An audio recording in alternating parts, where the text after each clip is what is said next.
समाधि तंत्र का स्वाध्याय चल रहा है हमारा। उसमें कल हम कर रहे थे गाथा नंबर 29, 29, जिसका सार ये था।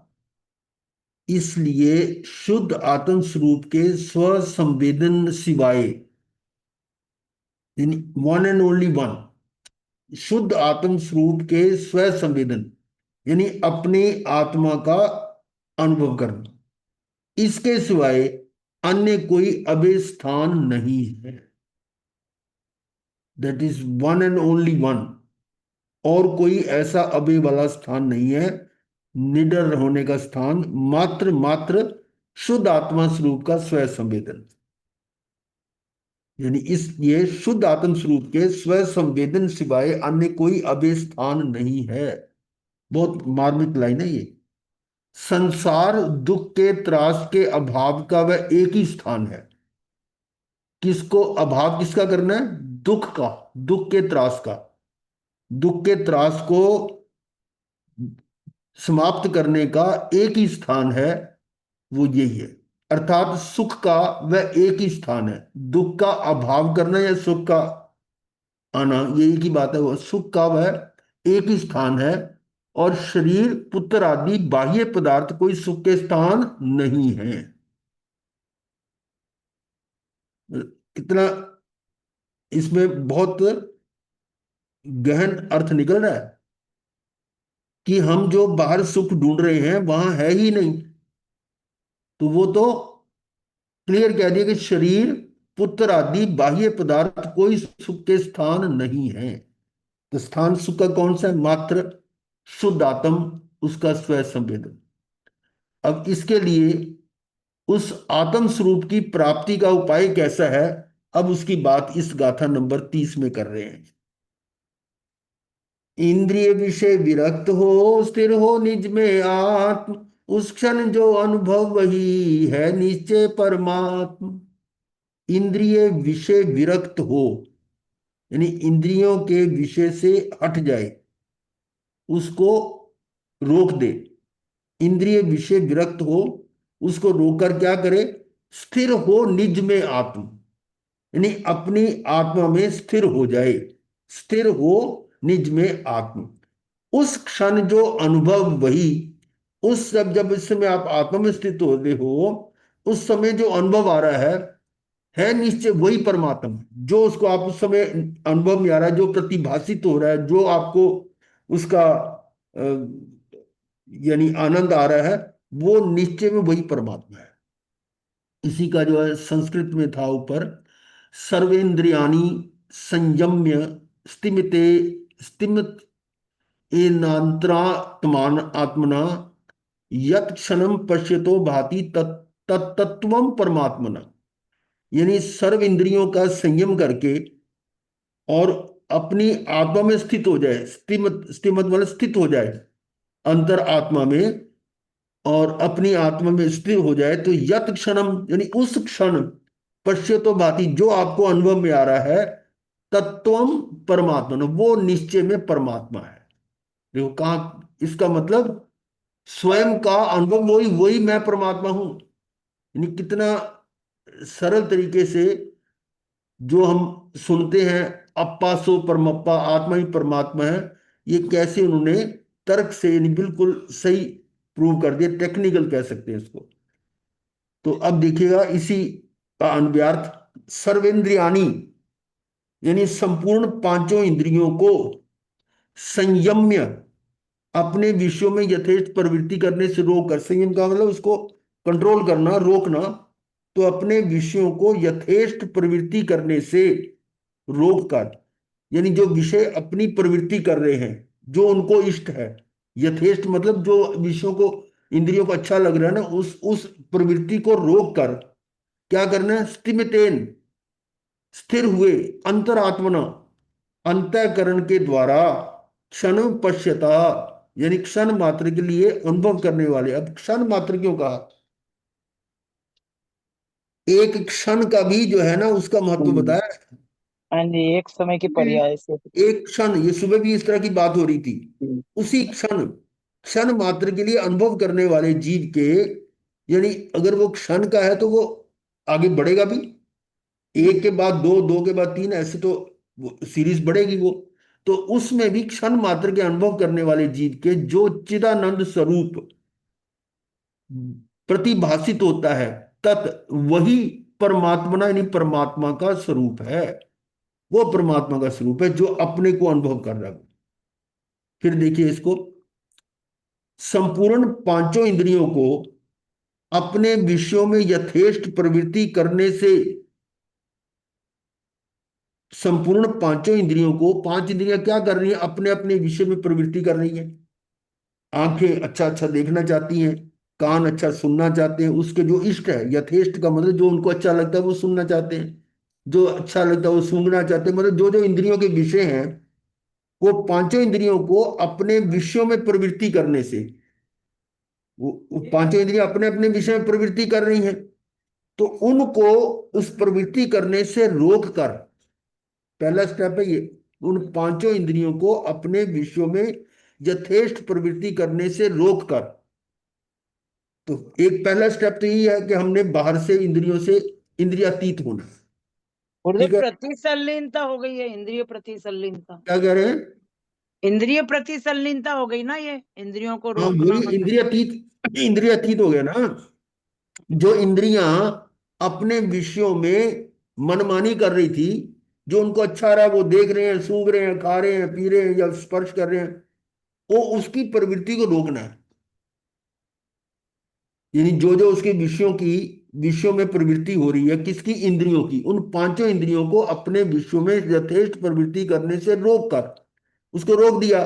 तो रोकने से क्या होगा, वो अब अंतःकरण में अपने में स्थिर होगा। किसमें स्थिर होगा, स्थिर हुए अंतःकरण, अंतःकरण के द्वारा यानी जो अपने में स्थिर हो गया अंतःकरणी आत्मा, और क्षण मात्र के लिए अनुभव करने वाले जीव के, जो क्षण मात्र के लिए अनुभव कर रहा है, वो जीव के जो चिदानंद जीव के है, उसके अपने मतलब जो चिदानंद स्वरूप प्रतिभासित होता है, जो अपने अंदर ही वो प्रतिभासित हो रहा है, वही परमात्मा का स्वरूप है।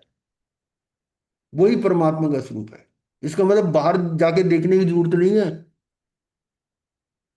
आगे देखिए, टीका, अपने अपने विषयों में जाति, यानी अपने अपने विषयों में जा रही है, परवर्त रही है, या उसमें प्रवृत्ति कर रही है। कौन, कौन प्रवृत्ति कर रही है?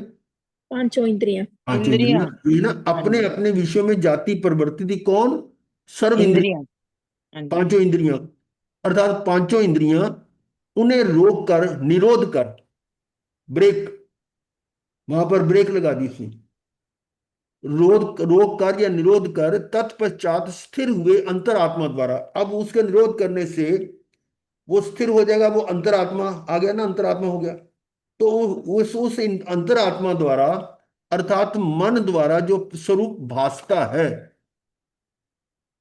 तो क्या करते हुए भासता है वो, क्या करते अंदर, हुए, क्षण अंदर मात्र अनुभव। देखते, हाँ जी, क्षण अनुभव कर। मात्र, एक क्षण के लिए उस पर्याय में क्षण मात्र अनुभवते, अर्थात बहुत काल तक मन को स्थिर करना अशक्य होने से। अब देखिए ये क्या बात कह दी, कि बहुत काल तक मन को स्थिर करना अशक्य होने से, ज्यादा देर तो हम रुक नहीं सकते, इसलिए क्षण मात्र की बात कर दी। अशक्य मतलब संभव ना होने से, थोड़े काल तक मन का निरोध करके देखने पर भी, अधिक तो नहीं कर सकते, थोड़ा करके सैंपल तो देखो।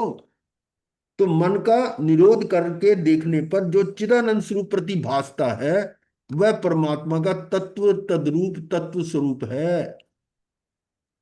वो जी भाई। परमात्मा का तत्व हाँ तद्रूप, जी। तद्रूप वही उसका स्वरूप है। अब भावार्थ में और देखिए, सर्व इंद्रियों के विषयों में भ्रमति, सर्व इंद्रियों के विषयों में भ्रमति प्रवर्तती चित्त वृत्ति को रोककर, चित्त वृत्ति को रोककर उस इंद्रियों में जो भ्रम रही थी, अर्थात अंतर्जल्पादि। अब ये अंतर्जल्प क्या है, अंदर का अंदर संकल्प में, विकल्प हाँ का। अंदर में जो विकल्प, संकल्प विकल्प चल रहे हाँ हैं, जी। संकल्प विकल्पों से रहित होकर उपयोग को अपने चिदानंद स्वभाव में स्थिर करना। और क्लियर हो गया कि उपयोग को वहां से हटाकर, उन वृत्तियों से, प्रवृत्तियों से, इंद्रियों के विषयों से हटाकर अपने चिदानंद स्वभाव में स्थिर करना। और उसके आत्म स्वरूप में स्थिर होने पर, उसके आत्म स्वरूप में स्थिर होने पर परमात्म स्वरूप का प्रतिभास होता है। परमात्म स्वरूप का यानी जो अनुभव आ रहा है वो परमात्म स्वरूप ही है। तो पांचों इंद्रियों के विषयों की ओर का झुकाव छोड़कर, पांचों इंद्रियों के विषयों की ओर का जो उनकी तरफ मुंह था, विषयों की तरफ, उनका झुकाव छोड़कर और मन के संकल्प विकल्पों को तोड़कर, मन के संकल्प विकल्पों को तोड़कर ज्ञानानंद स्वभाव में एकाग्र होना, स्थिर होना। ज्ञानानंद स्वभाव, ज्ञान आनंद एक ही है, उनमें एकाग्र होना, स्थिर होना, वह परमात्म प्राप्ति का उपाय है। अब विशेष स्पष्टीकरण में है, आत्मा अतीन्द्रिय सुख का भंडार है। ये तो फैक्ट है, सिद्धांत की आत्मा अतीन्द्रिय सुख का भंडार। अतीन्द्रिय मतलब इंद्रियों से अलग, बिना इंद्रिय, वो सुख का भंडार है। ऐसी दृष्टि होने पर, अब इस प्रकार की जो दृष्टि होगी तो राग की विकल्प की रुचि तथा इंद्रिय विषयों की प्रवृत्ति रुक जाती है। जब दृष्टि आपकी सम्यक हो गई तो फिर ये जिसको कहते हैं कि वो मोहनीय, जो दर्शन मोहनीय है, जो मिथ्या मान्यता खत्म होगी, आपका सही दृष्टि आ गई, तो उससे राग की विकल्प की रुचि तथा राग की विकल्प की रुचि यानी राग राग या द्वेष करना, ऐसे विकल्प भी नहीं होंगे, और इंद्रिय विषयों की ओर की प्रवृत्ति रुक जाती है। पर सन्मुख की वृत्ति रुक जाने पर, पर सन्मुख जो पर की तरफ थी, इंद्रियों की तरफ थी, वो वृत्ति पर ब्रेक लगी, और ऐसा होने पर उपयोग आत्म स्वरूप में स्थित हो जाता है। अब उपयोग जो बाहर लग रहा था वो कहाँ आ गया, आपने उसको डाइवर्ट कर दिया, उसकी दिशा बदल दी, वो आत्म स्वरूप में स्थिर हो जाता है, होता है, और आत्मा के आनंद कंद का अनुभव होता है उस समय को। और ये सम्यक दर्शन है, और यही समाधि है, और इसके द्वारा ही परमात्म पद प्राप्त होता है। ये आपको विधि बता रहे हैं कि परमात्म पद का कैसे अनुभव करना है और कैसे प्राप्त करना है। अब आगे प्रश्न उठाया जा रहा है फिर, कि वो तो आपने देख लिया कि ये परमात्मा का स्वरूप है।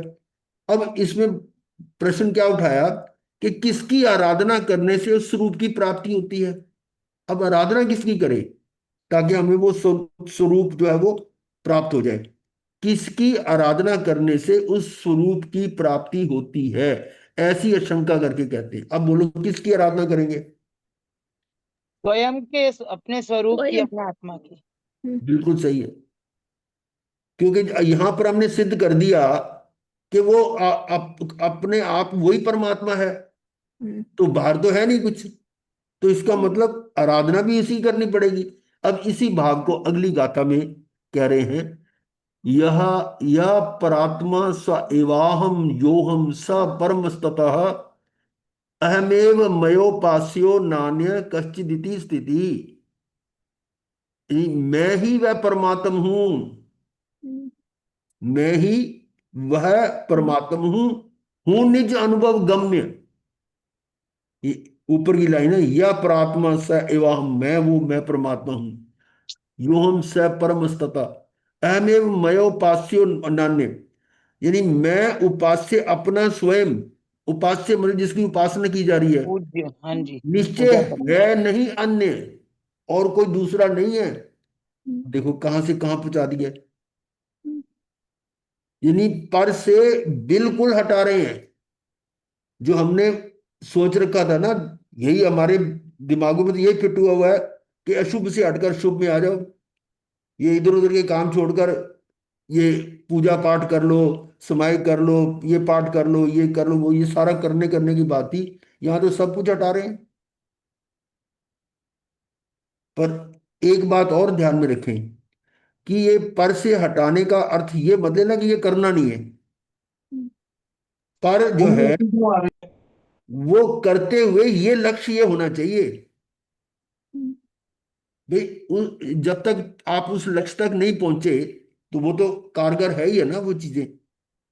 अब ये जो हम कर रहे हैं, ये भी जब हम उस निश्चय पर पहुंचेंगे तो ये भी छोड़ेंगे, लेकिन जब तक उस निश्चय तक नहीं पहुंचे तो स्वाध्याय करना पड़ रहा है ना, फिर स्वाध्याय से भी छूट जाएंगे। तो ये है, मैं ही वह परमात्मा हूं निज अनुभव गम्य, मैं उपास्य अपना स्वयं, निश्चय है नहीं अन्य। तो अब इसका अर्थ ले रहे हैं, यह यानी ये यह प्रात्मा जो परमात्मा है, स एव स एवाहम, मतलब वो ही मैं हूं, जो परमात्मा वही मैं हूं, तथा जो ये जो स्वानुभव गम्य, जो स्व अनुभव गम्य है, हम मैं हूं, स वही परमा यानी परमात्मा है, तथा इसलिए जबकि परमात्मा और आत्मा में अभेद है। अब देखिए क्या बता दिया कि जो मैं हूं, परमात्मा और अपने को एक में कर दिया ना, तो अभेद हो गया। जबकि परमात्मा और आत्मा में अभेद है, दोनों में अभेद, भेद नहीं है, अभेद है। मैं ही, अब जबकि जबकि मतलब जब अब समझ में आ गया कि परमात्मा और आत्मा में कोई भेद नहीं है, तो मैं ही, मैं मतलब मेरे द्वारा उपासना किए जाने के योग्य हूं।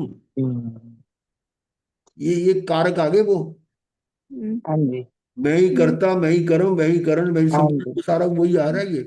हाँ जी, क्यों मैं कारक ही अहम एवं, मैं ही मेरे द्वारा उपासना कर किए जाने योग्य हूं। कौन कौन से आगे कारक देख लो, कर्ता भी आ गया, कर्ता ने कर्म कर्म भी आ को, गया और कर्म भी आ गया, द्वारा साधन उपादान भी आ गया, अधिकरण भी मेरे आ गया, द्वारा सब आ संप्रदान भी गया। सब आ गया। दूसरा कोई मेरा उपास्य नहीं, और कोई उपास्य नहीं है, और किसी की मैंने उपासना नहीं करनी, ऐसी वस्तु स्थिति है। लेकिन व्यवहार में यदि उपासना कर रहे हैं, तो उसके पीछे हमारा लक्ष्य क्या है वो ध्यान में रखना है। क्योंकि वो गाथा जो है ना, वो बहुत सुंदर गाथा है कि तथा रूप श्रवणोपास्य की पर्युपासना, उपासना वहां हो रही है ना, उससे किस फल की प्राप्ति, अगर वो फल मिल रहा है तो उपासना करो, और यदि वो फल नहीं मिल रहा तो आप व्यर्थ का काम कर रहे हैं,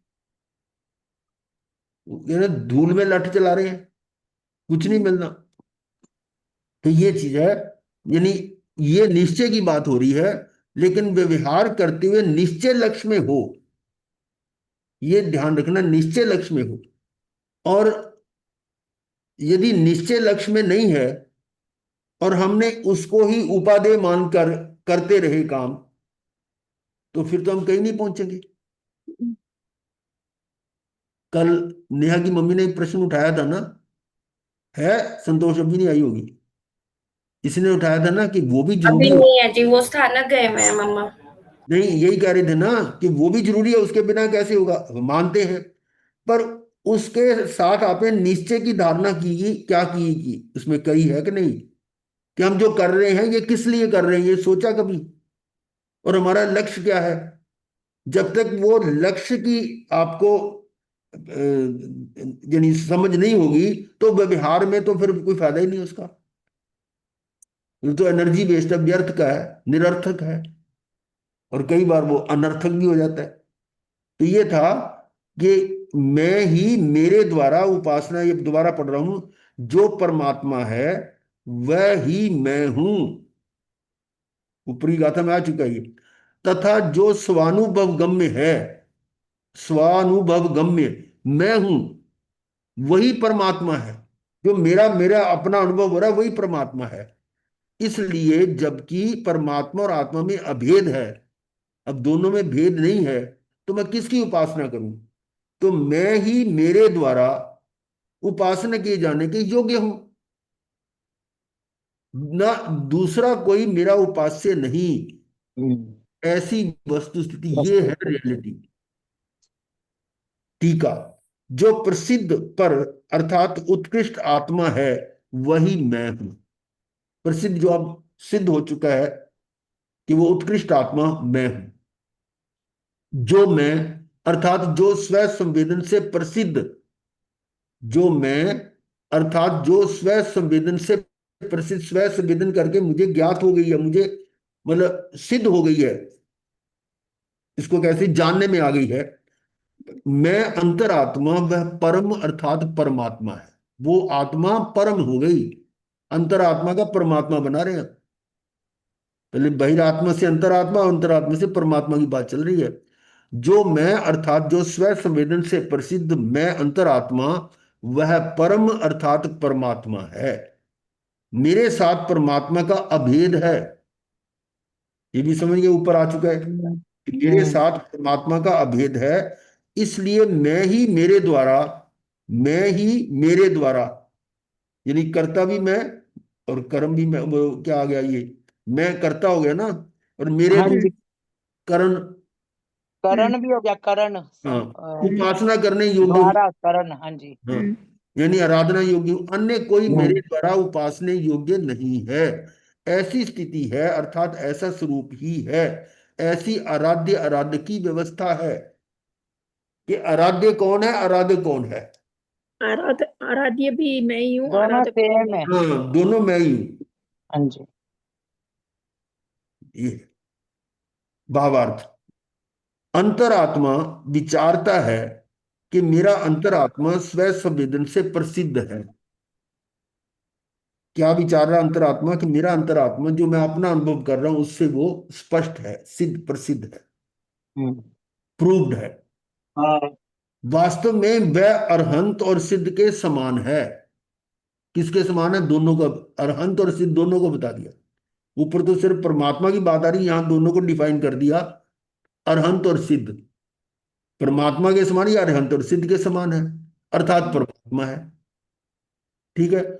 उसको अभेद पने उपासना करने से, उसको, किसको? मेरा उसको। अंतरात्मा। हम्म, उसको का मतलब क्या है यहां? मेरा अंतरात्मा की बात चल रही है, तो अंतरात्मा हम्म, को अभेद पने उपासना करने से मैं स्वयं ही परमात्मा हो सकूं, वैसा है। हम्म, इसलिए मैं ही मेरा, शुद्ध आत्मा ही मेरा स्वयं का उपास्य हूं, अन्य कोई उपासना करने योग्य नहीं है। मैं ही बहुत अच्छा है। मेरा स्वयं का उपास्य हूं, अन्य कोई उपासना करने योग्य नहीं। योग्य नहीं। हम्म, मैं स्वयं ही उपास्य और उपासक हूं। यहाँ हम्म। हम्म, ये जो ये लिखने की इनकी शैली है ना, जो लिखा हुआ है, ये इतनी बहुत अच्छी है गहन भैया, है। बहुत अच्छी। शब्दों का कम से कम प्रयोग किया गया है और पूरी बात बताते हैं। और इसको हम अगर स्पीड से पढ़ेंगे कुछ समझ नहीं आएगा, समझ में नहीं तो मैं आता। इसको बहुत धीरे वो धीरे, तो ये आप धीरे धीरे पढ़ते हैं तभी बहुत अच्छी तरह समझ में नहीं आ समझ, जाता है आपको। नहीं तो मेरे को हाँ खुद नहीं जी। समझ आएगी। आप अगर मैं खुद समझ रहा हूँ, मेरे को ऐसे हाँ जी। पढ़ोगे कुछ समझ नहीं आएगा। हाँ तो जी। इसको एक एक शब्द को रुक रुक कर पॉज दे के दे और रिपीट कर करके समझ में आता है। हाँ जी। और इसलिए वो बातें तो वही है, ऊपर अन्वयार्थ में वही है, टीका में वही, हाँ भावार्थ में, जी। पर दोनों बार बार पढ़ने से फर्क पड़ता है। अब आ गया विशेष स्पष्टीकरण। यह रेफरेंस आ गया प्रवचन सार गाथा नंबर 80 का। वो गाथा क्या है? अ, क्या है ये तो गाथा नंबर 32 आ गई।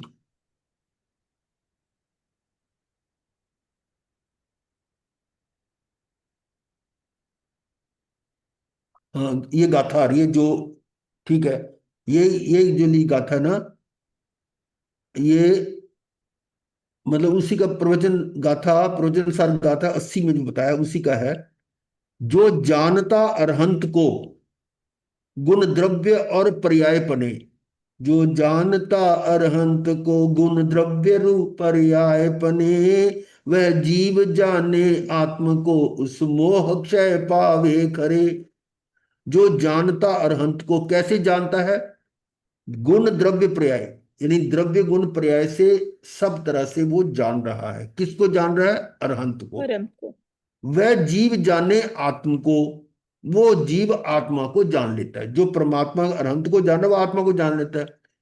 उस मोह क्षय पावे खरे, और उससे जो है मोह का क्षय हो जाता है। अरहंत को जाने मतलब जिनमानी जितना सुन रहा है ना, अरहंत के स्वरूप, अरहंत क्या है? वही जो जिनमानी में उनका आत्मा का स्वरूप वही हुआ ना। वही है ना, जो ऊपर वाली गाथा में आया हुआ है कि जो मैं स्वयं का अनुभव कर रहा हूं वही परमात्मा है। हाँ जी, मैंने और यहाँ आ गया कि उस जानता परमात्मा अरहंत को, और इसमें अरिहंत स्वयं ही मार्सव स्वयं। है, वो तो निश्चय में कभी व्यवहार की बातें से अरहंत को उसके गुण द्रव्य पर्याय, उनके गुण क्या अरहंत के, द्रव्य क्या पर्याय, उसको जानते जानते गुण अपने द्रव्य को जान प्राय लेते हैं। जो जानता जाएगा, जितना आत्मा को जानते रहेंगे उतना ही। क्योंकि दोनों में अंतर नहीं है। हम्म, जो द्रव्य गुण पर्याय उनको देखेगा अरहंत परमात्मा को, वही मेरे में है, इसलिए उसको जानने से अपने को जानना जाएगा। हम्म, यही तो है ना, जो जानता अरहंत को गुण द्रव्य और पर्याय पने, जो उसको द्रव्य गुण पर्याय से जान लेता है, वह जीव जाने आत्म को, तो अपने को भी जान लेता है। क्योंकि अभी हम कह रहे हैं कि दोनों में भेद नहीं है, हम्म, परमात्मा में और आत्मा में हाँ भेद नहीं जी। है, तो परमात्मा को यहाँ अंत ले लिया, तो उसके गुण द्रव्य पर्याय पने से जैसे जाना, तो अपने आप को जाने एक ही बात है। हाँ जी। हाँ हम्म, जी। हाँ जी। और उससे क्या होगा, जब अपने आप को जानेगा तो ये मोह क्षय हो जाएगा। हाँ हम्म, जी। मोह क्षय पावे खरे, फिर तुरंत मोह का क्षय हो जाएगा। हाँ जी। गुरुदेव सोहम का आ गया ना यहाँ पे, कि हम्म, जो उनको जान लिया वही हम भी हैं, मतलब। हाँ, ऐसा भी कह सकते हम्म, हाँ हैं। जी। वास्तव में जो अरहंत को द्रव्य पने गुण पने और पर्याय पने जानता है, जो अरहंत को द्रव्य से गुण से पर्याय पने जानता है, वह वास्तव में आत्मा को जानता है, क्योंकि दोनों में निश्चय से कोई अंतर नहीं है। बात हम्म, क्लियर होगी कि दोनों में निश्चय से कोई अंतर नहीं है। मैं आपको प्रवचन सार में ले जाता हूं, वहां से थोड़ी और डिटेल मिल जाएगी। ये ली प्रवचन सार गाथा नंबर 80, वही गाथा है। सेम है, हैं? सेम ही है। हाँ, सेम है। द्रव्य गुण पर्याय से जो जानते अरहंत को, थोड़ा सा ये फर्क है, जो जानता अरहंत को, थोड़ा शब्दों का फर्क है। ये था ना, जो जानता अरहंत को गुण द्रव्य पर्याय पने, और यहाँ है द्रव्य गुण पर्याय पहले ले लिया। द्रव्य गुण पर्याय से जो जानते अरहंत को, वे जानते निज आत्मा दृग मोह उनका नाश हो। हम्म, द्रव्य गुण पर्याय से जो जानते अरहंत को, वही बात को थोड़ा क्रम चेंज किया है लिखने में, भाव मतलब सेम ही है। वही भाव है, तो सेम ही है मार्सव। बिल्कुल वही है। वे जानते निज आत्मा, वो अपनी आत्मा को जान लेते हैं। दृग मोह का मतलब दर्शन मोह, दृष्टि मोह, हम्म, हम्म, वो मिथ्यात्व उनका नाश हो जाता है। हम्म, अब उसी का उत्तर यहाँ अर्थ आ रहा है। जो अरहंत भगवान को द्रव्य पने गुण पने पर्याय पने जानता है, अर्थ बिल्कुल सेम है गाथा, उसमें इसमें कोई अंतर नहीं है। यानी वहां की गाथा नंबर 32 और यहाँ की ये एक ही बात है। तो ये था, अरहंत भगवान को द्रव्यपने गुणपने और पर्यायपने जानता है, वह अपने आत्मा को जानता है। और कारण समझ गए, क्योंकि परमात्मा और आत्मा में भेद नहीं है, और उसका मोह अवश्य लय नाश को प्राप्त हो जाता है। दृग मोह उनका नाश हो, निश्चय की भाषा है कि मोह अवश्य लय मतलब नाश को प्राप्त हो जाता है। अब इसका आचार्य अमृतचंद्र जी की टीका क्या कह रही है। आचार्य अमृतचंद्र इस गाथा के भाव को तत्व प्रदीपिका टीका में इस प्रकार स्पष्ट करते हैं।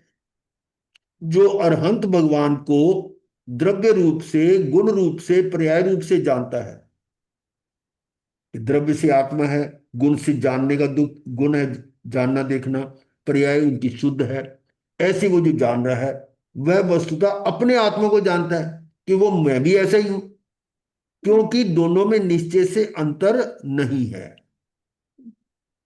जो उनको जान रहा अपने को जान रहा है। अब अरहंत का स्वरूप अंतिम ताप को प्राप्त होने वाले, यहां डिफरेंस क्या है, हम्म, उसमें अरहंत और मुझ में क्या अंतर है वो बता रहे हैं कि अरहंत का स्वरूप अंतिम ताप को प्राप्त होने वाले सोने के स्वरूप की भांति है। अब अंतिम ताप वाली बात आपको याद होगी, पहले बताई थी। हाँ जी, 16 बार कोई ताव टेम्परेचर सोने का जो, सोने को 16 जो बार शुद्ध ताव। करते हैं ना, शुद्ध तपाते हैं करने तो। में सोने को तपाया जाता है। हाँ जी। तपाने से उसमें जो अशुद्ध वस्तुएं होती हैं, जो तांबा वगैरह और चीजें होती हैं, वो अलग हो जाती है इसमें से। तो एक बार में नहीं होती, फिर उसको ठंडा किया, फिर गर्म किया, फिर और उसमें निकल जाती हैं। फिर ऐसे करके 16 बार उसको ताप दिया जाए, 16 बार तपाया जाए, तो वो सोना शुद्ध हो जाता है, ऐसा सुना जाता है। हम्म, अब ये क्या है, इसमें कैसे करते हैं हमें नहीं पता, लेकिन वो अंतिम ताप को प्राप्त, यानी जो फाइनल उसकी है। अब ये समझो कि कई चीजें बनाते हैं ना ऊपर अपने, तेल वगैरह जब बनाते हैं तो उसके ऊपर ऊपर से मैल उतार लेते हैं, कुछ ऐसी चीजें बनती हैं। फिर दोबारा और उबलती है, उसमें से और निकालते रहते हैं, ऊपर ऊपर से निकालते रहते हैं। तो घी बना लो, मान लो घी है, तो घी को गर्म कर रहे हैं, तो ऊपर ऊपर जो उसके मैल सी होती है वो उसको हटाते जाते हैं। फिर और गर्म किया, और हटा दी, और ऐसे करके बार बार उसको गर्म करते करते उसमें से वो घी शुद्ध हो जाता है। ऐसे कई चीजें हो सकती है, मतलब मेरे को पूरा इसका ज्ञान बोलते एक नहीं है। बार मैं ज्वेलर के यहाँ गई थी, पुराना अपना लेके अंगूठी हाँ। बेचना था। तो हम्म। उन्होंने मेरे सामने इसको पूरा जला दिया, मतलब हाँ। जला के उसमें से काली काली राख अलग अलग निकल गई और सोना अलग हो गया अपने आप ही। बिल्कुल वही चीज है ना। हाँ एक्चुअली जी। क्योंकि जो इनका मेल्टिंग पॉइंट होता है ना, हाँ जी। पॉइंट समझते, जिस जिस टेम्परेचर पर वो वस्तु मेल्ट होती है, तो सोने का मेल्टिंग पॉइंट अलग है, और जो हाँ उसमें जी। कचरा मिला उसका मेल्टिंग पॉइंट अलग है। हाँ जी। तो सोना मेल्ट होने से पहले वो चीजें मेल्ट पहले हो जाएंगी। कचरा, हाँ कचरा अलग निकल गया वो मेल्ट। मेल्ट हो जाएगा तो वो निकल जाएगा। ये हाँ है। जी। ये इसको फ्रैक्शनल डिस्टिलेशन भी कहते हैं, कि हाँ इसको और जी। हाँ ऐसे जी। करेंगे तो हो जाएगा। ये लोहे का वगैरह जो सोने में से, अब हाँ जमीन जी। हाँ जी। को खान में से लोहा निकालते हैं ना, तो लोहे के हाँ ओर, जी। ओर कहते हैं उसको, खनिज। और हाँ जी, और खनिज। तो उस हाँ खनिज जी। को भी ऐसे ही गर्म करके, हाँ जो जी। वो इम्प्योरिटीज होती है वो तो अलग हो जाती है, तो जो हाँ जी।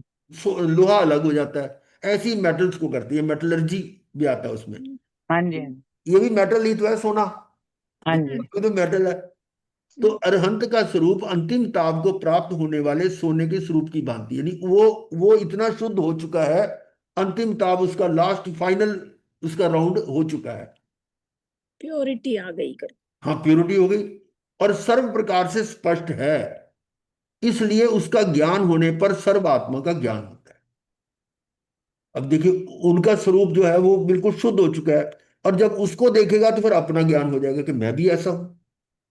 इसलिए अरहंत का स्वरूप अंतिम ताप को प्राप्त होने वाले सोने के स्वरूप की भांति सर्व प्रकार से स्पष्ट है। वो मैल रहित है, शुद्ध है, इसलिए उसका ज्ञान होने पर, जब उसका ज्ञान हो गया कि वो ऐसे हैं, तो सर्व आत्मा का ज्ञान होता है। आगे देखिए, अन्वय द्रव्य है। ये अन्वय क्या होता है?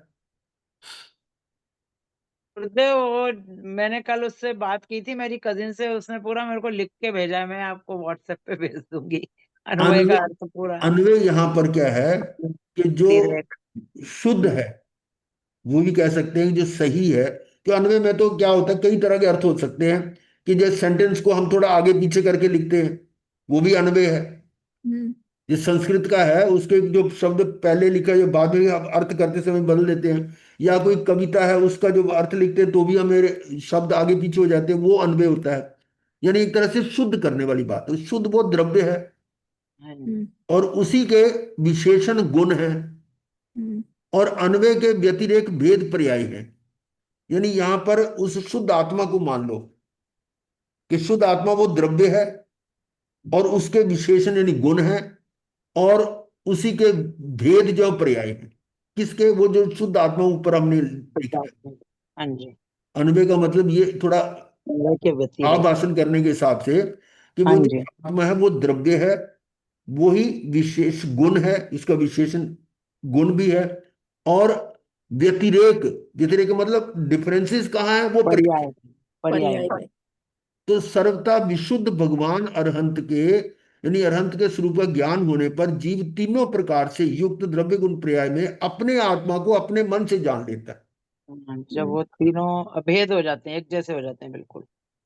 तीनों का ज्ञान होने पर, हाँ जी। कि जो शुद्ध आत्मा है, जो भगवान की आत्मा है, वो द्रव्य से, गुण से, पर्याय से, तीनों आगे ना, अन्वय द्रव्य, अन्वय गुण और अन्वय पर्याय। हाँ जी। हम्म। ये पर्याय तो हर समय बदल रही है, हाँ क्या जी। उनकी हर पर्याय शुद्ध है।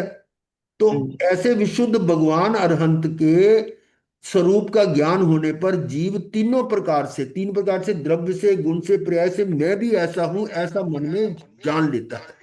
हम्म। उसको ऐसा भाव भाषण हो जाता है। भाव भाषण का मतलब होता है कि वो, यानी उसका जो है ना, अंदर में समझ आता है, हाँ ऐसा है। अब इसको कैसे समझाएं भाव भाषण का? मान लो हम कहते हैं कि ये कोड़ा कोड़ी, एक कोड़ा कोड़ी सागरोपम। अब इसका भाव भाषण कैसे होगा? कोड़ा कोड़ी। अब इतना कहने से क्या होगा? थोड़ा एग्जाम्पल के लिए लेता हूं। मान लो अगर मैं कहूं कि 5 गुना 5 कितना होता है? 25। कैसे कैसे जाना, बच्चे को समझा रहे हैं। तो भाई 5 ले लो, फिर 5 और ले लो, फिर तीसरी बार भी 5 ले लो, फिर 4 बार 5 ले लो, 5 बार 5 ले लो। ये जो इकट्ठे हुए ये 25 हुए। ऐसे समझाओगे ना कि 5 को 5 5 ढेरियां 5 5 की करोगे। हम्म, अगर मान लो 100 गुना 100 करना है तो 100 का रखा, फिर दूसरा 100, फिर तीसरा 100, फिर चौथा 100, पांचवा छठा सातवां आठवां, 100 100। टोटल। वो हो गया 100 गुना 100। हम्म, अब मान लो करोड़ करोड़ लेना है तो हम्म, पहले 1 करोड़ रखोगे, फिर दूसरा करोड़, फिर तीसरा, फिर चौथा, फिर पांचवा छठा सातवां आठवां करोड़, 9वां करोड़, 10वां करोड़, 11वां 12वां ऐसे करोड़, करोड़। 13वां करोड़, करते करते करोड़वां करोड़। हम्म, अब देखो इसको भाव बाकी देखो क्या है कि हम्म, करोड़ ढेरियां लगेंगी करोड़ करोड़ की। हम्म, जब ये आपके मन में आएगा ये है भाव भाषण। अरे हाँ, ऐसा है ये इतना करोड़ करोड़ का। हम वैसे कोड़ा कोड़ी आम बोलते हैं, लेकिन थोड़ा सा इसको सोचो कि करोड़ करोड़ का मतलब क्या है। कि 1 करोड़ को की ढेरी रखी, फिर 1 करोड़ की दूसरी, फिर तीसरी चौथी, ऐसे करोड़ ढेरियां लग गई, करोड़ करोड़ की करोड़ ढेरियां। तो कितना हो जाएगा जी? हम्म, ये इस तरह का जो ना, ये उस तरह का अपने अंदर स्वरूप में गुण, और भगवान के ये द्रव्य गुण प्रयास ये गुण है, अरे मुझ में भी है। वो उसका भाव भाषण तो जो भी हम कर रहे हैं उसका भावों से हमारे भाषित होना चाहिए, तभी उसका अर्थ निकलता है। तो इस तरह से जीव तीनों प्रकार से युक्त अपने आत्मा को अपने मन से जान लेते हैं, यानी उसका अपने वो आत्मा में वो भाव भाषण हो जाता है किसका? परमात्म स्वरूप का। कि परमात्मा ऐसा, वो अंदर अपने उसके अंदर ऐसा भाव भाषण का मतलब ये इस तरह का अर्थ है। और जैसे ये चेतन है इस प्रकार का अन्वय द्रव्य है, शुद्ध द्रव्य है, इस प्रकार का चेतन है।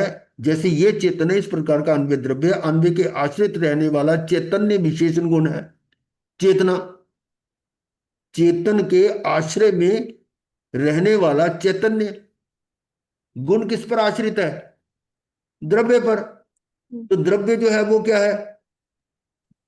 चेतन है ना। गुणों का हाँ समूह। जी। तो उस द्रव्य पर चेतन है और आश्रित, चैतन्य उसका जो उस गुण पर है। आश्रित है वो गुण है। हम्म, गुण है, तो चैतन्य वो गुण गुण है। क्या? चेतना, चैतन्य यानी चेतना। चैतन्य वो हम्म। उसका है चैतन्य का मतलब जानना, चैतन्य। महाराज जी क्वेश्चन है, हाँ हर गुण द्रव्य पे आधारित है और द्रव्य गुणों का समूह है। हाँ। तो एक दूसरे से अलग नहीं है ये। हाँ, तो मतलब जैसे मेरे ही जितने गुण है उतने ही मैं हूं, हाँ और अपने आप से मैं ही जुड़ा हुआ हूँ। वही है ना। जैसे उदाहरण देते हैं मिश्री और मिठास। मिश्री द्रव्य है और मिठास उसका गुण है। अब बोलो हम्म, मिश्री से उसकी मिठास अलग हो सकती है क्या? मतलब द्रव्य तो सांचा है। भाई, उसको द्रव्य का द्रव्य तभी मिश्री मिश्री तभी कहे उसमें मिठास होगी। तो हम्म, इस तरह से वो चेतन उसको कहो जिसमें चैतन्य हो। जिसमें चैतन्य नहीं है उसको चेतन कैसे कह दोगे? हम्म, वो एक में क्या, उनको अलग नहीं किया जा सकता। हाँ। हम्म, अभी बात ये है ना, चेतन है और उस चेतन में चैतन्य गुण है। अब चैतन्य नहीं है तो चेतन कैसे होगा? और चेतन नहीं है तो उसमें चेतना गुण कैसे होगा?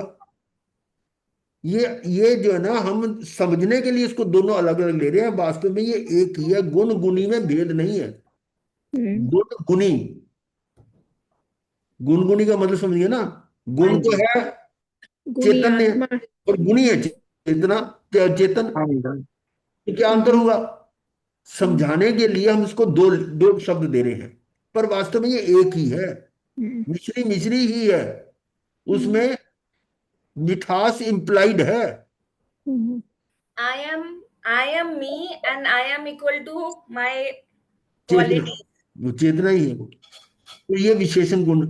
और एक समय मात्र की मर्यादा वाला काल परिमाण से, एक समय मात्र की मर्यादा वाला जो एक हम्म, समय का है, हम्म, काल परिमाण होने होने से परस्पर अप्रवृत्त अन्वय के व्यतिरेक के पर्याय है। परस्पर अप्रवृत्त, एक दूसरे से कोई कनेक्शन नहीं है। हम्म जो पर्याय आ रही हैं, हाँ जी, पहली पर्याय का दूसरी पर्याय से कोई हाँ संबंध जी, नहीं है। सेल्फ डिपेंडेंट है वो। उपराग भाव और प्रध्वंसा भाव, वो यही जो है। हाँ, हम्म हाँ जी, तो परस्पर अप्रवृत्त अन्वय के व्यतिरेक वे पर्याय हैं। ये तीनों चीजें हो गई। द्रव्य आ गया हम्म और उसका गुण आ गया और यहां आ गई पर्याय। हम्म तो महाराज जी, चीज मैं खुद ही अपने लिए मिस्टीरियस क्यों बना रहता हूँ? देखा जाए तो ये बहुत सरल है, हम्म पर हमने इधर ध्यान नहीं दिया। हम दर्शन मोह के कारण, दर्शन अंदर की मोह। तरफ गए ही नहीं कभी।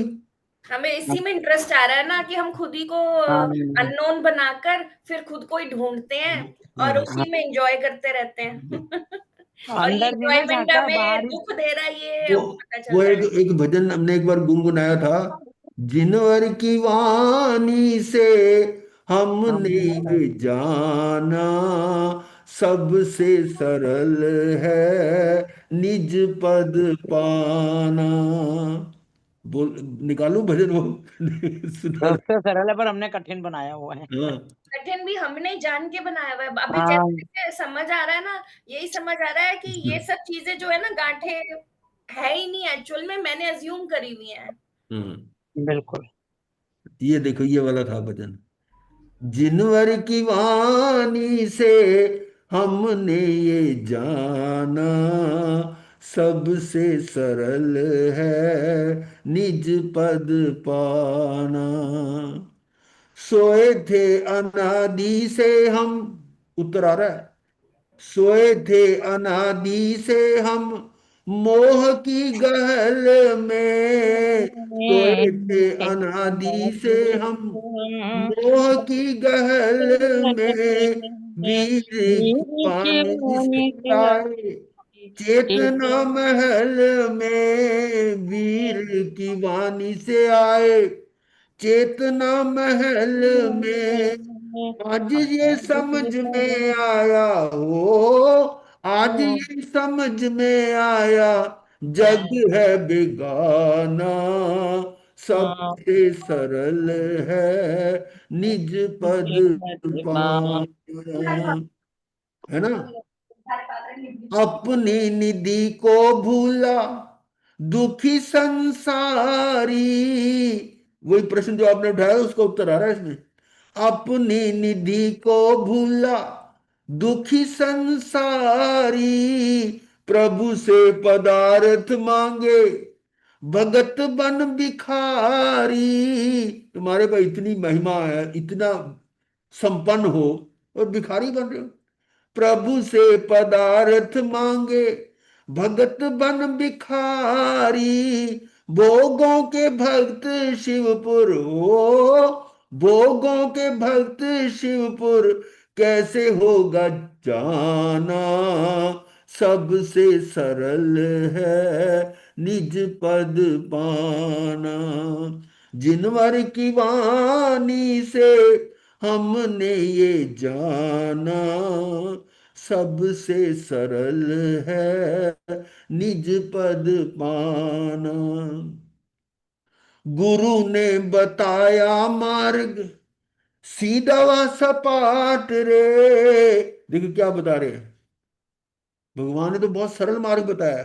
गुरु ने बताया मार्ग सीधा व सपाट, सड़क भी सीधी जा रही है और रोड भी प्लेन है, बिल्कुल नई मलाई की तरह। गुरु ने बताया मार्ग सीधा व सपाट रे, तेरी उपयोग परिणति खा जावे गुलाट रे। तेरी उपयोग परिणति, तेरा उपयोग जो है ना, वो उल्टबाजी मार जाता है, बाहर भर चला जाता है। खा जावे गुलाट रे, गुलाट का मतलब उल्टबाजी। समझ ना उल्टबाजी क्या होती है। ऐसे कलाबाजियां, कलाबाजियां करते हैं ना वो जो हाँ छोटे अपना होते बच्चे कलाबाजियां करते अपना थे। ही उपयोग है और योग में भटका देता है। हाँ। तेरा उपयोग परिणति खा जावे गुलाट रे, इसी रास्ते से होगा वो, इसी रास्ते से होगा शिवपुर जाना। सबसे सरल है निज पद पाना। जिनवर की वाणी से हमने ये जाना, हाँ सबसे सरल है निज पद पाना। उत्तर मिल गया ना इसमें?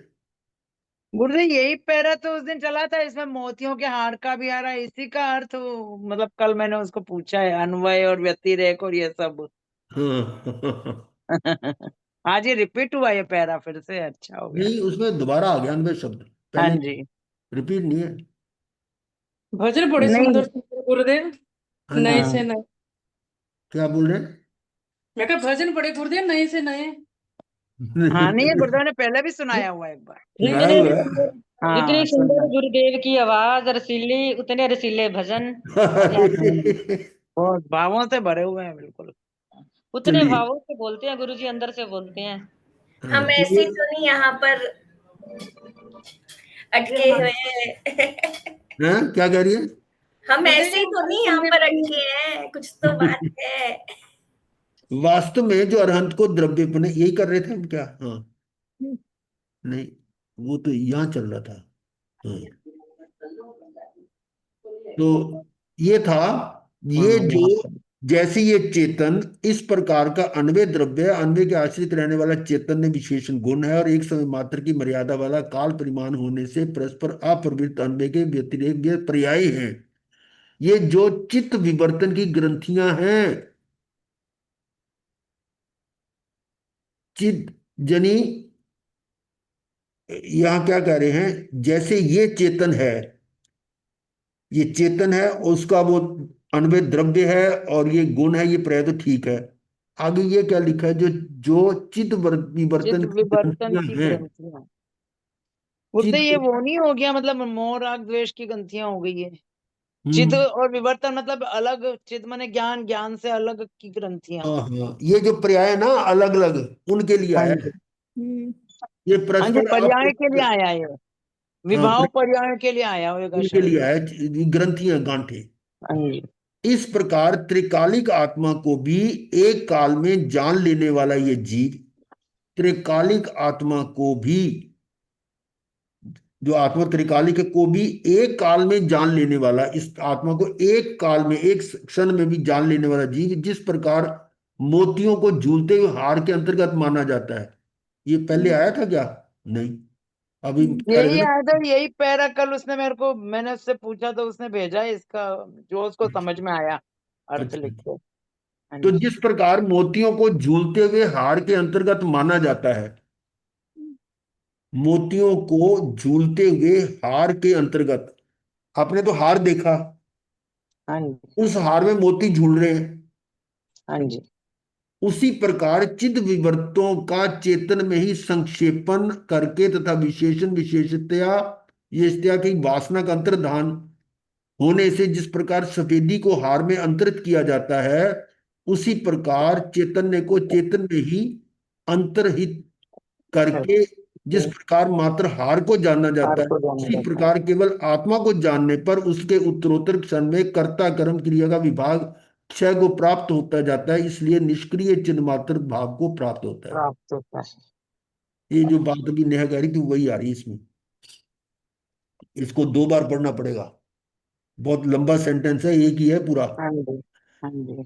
इस प्रकार त्रिकालिक आत्मा को भी एक काल में जान लेने वाला ये जीव, अब बात आई थी ना एक क्षण में जान, क्षण भर जानता है, जिस प्रकार मोतियों को झूलते हुए हार के अंतर्गत माना जाता है, मोतियों को झूलते हुए हार के अंतर्गत माना भी, मोती उसमें है, हार है मेन, हार में मोती भी है। उसी प्रकार चिद विवर्तों का चेतन में ही संक्षेपण करके, चिद विवर्तों का मतलब क्या है?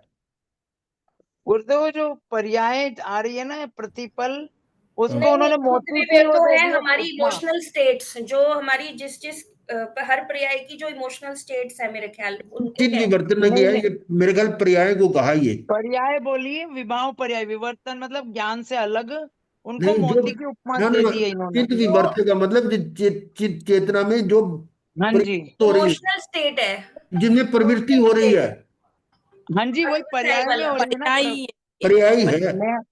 अब पर्याय में ही इसको आप प्रवृत्ति हो रही है। आप अभी इसको पर्याय समझ लो। उसी प्रकार हाँ जी, पर्यायों का चेतन में हाँ ही जी, संक्षेपण करके हाँ जी, हाँ जी, यही है ये इसका। समझ लो चित्त विवर्तों का, क्योंकि हाँ जी, पर्यायों हाँ को जी, उन्होंने कहा चित्त विवर्तन। अब इसका अर्थ नहीं हाँ आता, जी, कोई बात नहीं, पर इसका अर्थ यही समझो, पर्याय समझ लो, क्योंकि हाँ जी, परिवर्तन हो रहा है ना उसमें, हाँ पर्याय जी, हाँ में जी, बदल रही है, वही, हाँ जी, इसलिए वही, वो चित्त विवर्तों का यहाँ हाँ जी, पर्याय को चित्त हाँ विवर्त। जी, हाँ जी, तो इन चित्त विवर्तों का पर्यायों का चेतन में ही संक्षेपण करके, वो चेतन में ही है, उसको मान लीजिए चेतन में ही है, पर्याय भी अरे, जो प्रतिबिंब बन रहा है वो दर्पण में बन रहा है, हाँ तो जी, दर्पण में ही तो संक्षेपण है वो उसका। हाँ जी, हाँ जी, इस तरह से आत्मा में पर्याय तो आत्मा के अंदर ही तो है, हाँ जी। आत्मा ही से उठ रही है, तो उसी में गुरुदेव, वो संक्षेपण मोतियों को करके। भी ऐसे ही बोला उन्होंने कि जैसे मोती हार में है, ऐसे ये पर्याय उसमें द्रव्य में ही है, ऐसे वो समझा रहे थे इसमें। चलो, अब समझ रहे हैं ना, जिस देख लेंगे। तो ऐसे उन पर्यायों का चेतन में ही संक्षेपण करके तथा विशेषण विशेषता की वासना का अंतर्धान होने से, अब विशेषण जो उसके गुण है हाँ वो जी, उसके अंदर ही आ गए, हाँ और जी, होने से जिस प्रकार सफेदी को हार में अंतरित किया जाता है। हाँ जी, अब देखो, हार में तीन चीजें हो गई, एक तो टोटल हार कह दिया, और हाँ उसमें जी, मोती और मोतियों का सफेदीपना, हाँ जी, मोतियों का सफेदपना वो भी तो वो है ना, गुण हो गए, उसके गुण हो गए वो सफेदी गुण हो के। गए, उसी में आ गए वो। हाँ जी, यानी यहाँ से यहाँ तीनों चीजें आ गई उसमें, मोतियों के हार में। हाँ जी, द्रव्य गुण पर्याय तीनों आ गए। हार तो हो गया पूरा एक, है ना, हाँ जी, और द्रव्य। मोती की पर्याय हो गई, और जो गुण है वो नजर आ रहा है सब में, वो हाँ जी, सफेदी, सफेदी हाँ को जी, हार के अंतरित किया जाता है। उसी प्रकार चैतन्य को चेतन में ही अंतर्निहित करके, ये चैतन्य क्या है, उसका गुण, वो सफेदी, वो सफेदी उसका गुण है, तो वो सफेदी जो है वो हाँ एक जी, तरह से चैतन्य चेतन में ही हो गया ना। हाँ जी, हाँ ऐसे जी, जिस वही, प्रकार मात्र हार को जाना जाता है, हाँ जी, उसी प्रकार केवल आत्मा को इसी जानने का पर उसके उत्तरोत्तर क्षण में कर्ता कर्म क्रिया का विभाग क्षय को क्षय प्राप्त को। किया जाता है। हाँ जी, गुरुदेव मुझे तो मतलब आ गया, वैसे क्लियर हो गया है थोड़ा, हम्म, कि जैसे जब हम निर्मल अपने स्वभाव में चले जाते, जब पर्याय निर्मल हो जाती हैं फिर हमारी, तो वो द्रव्य गुण पर्याय सब एक रूप होकर हम अभेद आत्मा को ही जानने लगते हैं। ऐसे ही इसमें जो द्रव्य मतलब मोती का जो हार है, इसमें मोती और जो सफेदी का गुण है और जो पर्याय है, सब एक वो एक रूप होकर खाली हार को जानते हैं हम, मतलब ऐसा इसका है। तो उसमें वो सब चीजें अमेलगमेट हो गई। हाँ जी, हाँ जी, तो उस तरह से उनके जो ये अलग अलग डिपार्टमेंट थे ना, कर्ता कर्म क्रिया वगैरह का, वो वो सब एक हो डिपार्टमेंट गए। मर्ज हो गए उसमें, मर्ज हो गए ना उसमें, तो वो क्षय को प्राप्त होता जाता है। यानी विभाग जो उसका था, वो अलग अलग पार्टीशन थी, वो खत्म हो जाती है। सब मर्ज हो गए। अलग अलग अभेद कैबिन्स, हो गए, अलग अलग अभेद। कैबिन्स थे, वो कैबिन्स की दीवारें हटा दी, एक ही बन गया। तो ऐसे वो इसलिए निष्क्रिय चिन्ह मात्र को प्राप्त होता है, निष्क्रिय निष्क्रिय चिन्ह मात्र भाव को प्राप्त होता है। हाँ जी, इस प्रकार मणि की भांति जिसका निर्मल प्रकाश अकंप रूप से प्रवर्तमान है, मणि की भांति, मणि मतलब उसकी वो जो मोती था, मोती। उसका निर्मल प्रकाश अकंप रूप से प्रवर्तमान है, ऐसे उस चिन्ह मात्र भाव को प्राप्त जीव में, ऐसे उस चिन्ह मात्र चेतना मात्र भाव को प्राप्त जीव में मोह अंधकार निराश्रता के कारण अवश्य प्रलय को प्राप्त होता है। मोह अंधकार हाँ जी, निराश्रयता के कारण, अब उसके उसका आश्रय खत्म हो गया, मोह का किस पे जाएगा, तो अवश्य प्रलय को प्राप्त होता है। यदि ऐसा है तो मैंने मोह की सेना को जीतने का उपाय प्राप्त कर लिया है। तो इस ये गाथा अत्यंत महत्वपूर्ण है, क्योंकि इसमें मोह के नाश का उपाय बताया गया है। इसकी ये तत्व प्रदीपिका टीका भी अत्यधिक महत्वपूर्ण है। ये हमने इसके समझा, ठीक है। यहीं पर क्या नाम, रश्मि जी का भजन कल रह गया था, उसको पूरा करा ले। वो तो बोल देती हूँ। हाँ हैं? हाँ जी, हाँ जी गुरुदेव। मैं भी बोलने ही वाली थी कि रश्मि से गवा लो। क्योंकि ऐसा ना विषय भी थोड़ा इतना है कि उसको ज्यादा देर खींच नहीं सकते, हाँ जी, हाँ जी। थोड़ा चिंतन के लिए समय होना चाहिए। ये लास्ट वाला पैराग्राफ बहुत टफ था मुझे। तो मैं इसलिए कह रहा हूँ ना, वैसे भी कोई प्रवचन भी सुनो ना, उसके बाद 4-5 मिनट बिल्कुल मौन हो जाओ, उस पर चिंतन करो, तब तो है उसका असर, नहीं तो वो सारा वॉश आउट हो जाता। चलो करो जी, हाँ रश्मि जी, जी गुरुदेव। दूसरे स्टैंडे से है ना जो, हाँ। जहां से आप चाहो दूसरे से हाँ कर हाँ लो। ये जो हाँ मोती की माला वाला है ना कॉन्सेप्ट महाराज जी, इसको ना थोड़ा सा कोई एग्जांपल से कोई और लाइट लैंग्वेज में समझाओ एक बार। किसको? कहीं मतलब समझ भी आ गया है मगर ऐसा लग रहा है कि जैसे कुछ मिस हो गया है, ये हम भी लग दोबारा रहा है। पढ़ेंगे, इसको दोबारा नहीं, पढ़ेंगे। मतलब ये कल वैसे दोबारा करवा देना मतलब एक गुरुदेव। होता है ना नॉर्मल अपनी किसी कहानी की तरह जैसे आप बता देते हो, कुछ चलो वैसा चाहिए देख मुझे। लेंगे, हो जाएगा, अभी समय नहीं है, अभी तो भजन करेंगे। चलो, हाँ जी। चलो। जो जानता है ज्ञान, वह ज्ञान की है रचना, वह ज्ञान से निर्मित है, बस ज्ञान ही जितना। यह ज्ञान का शीश महल, मैं स्वयं परमात्म, मैं शुद्ध बुद्ध अविरुद्ध एक, मैं तो हूँ शुद्धात्म।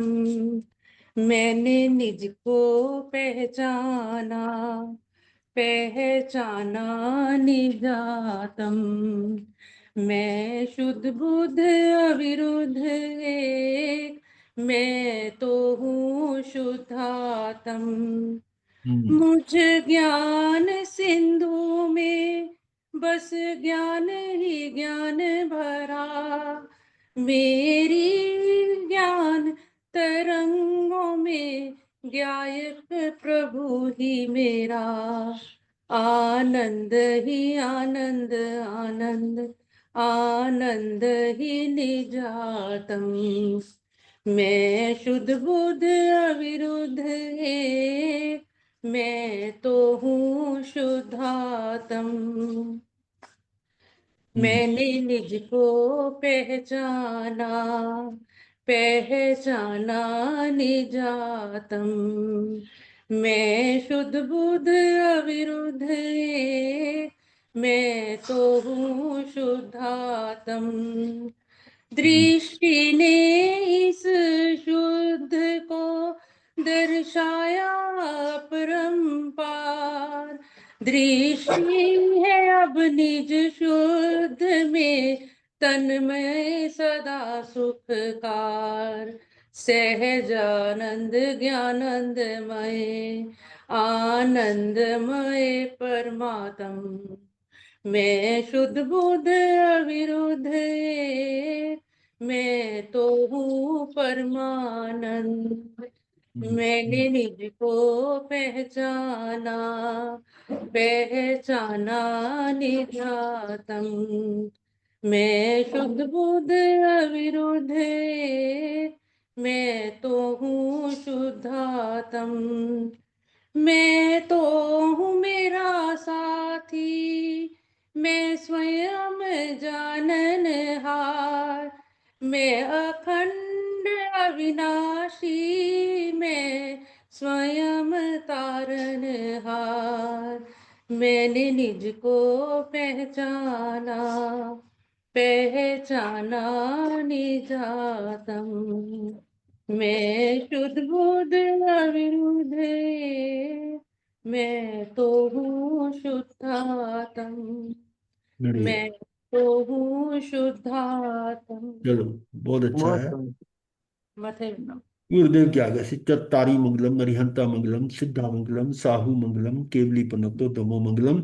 चत्तारी लघुत्तमा, अरिहंता लघुत्तमा, सिद्धा लघुत्तमा, साहू लघुत्तमा, केवली पनतो दमो लघुत्तमो। चत्तारी शरणम पवज्जामि, अरिहंते शरणम पवज्जामि, सिद्धे शरणम पवज्जामि, साहू शरणम पवज्जामि, केवली पनतं धम्मं शरणम पवज्जामि। चार मंगलिक, चार उत्तम, चार शरणा और न शरणा कोई, जो भव्य प्राणी याद रखे अजर अमर।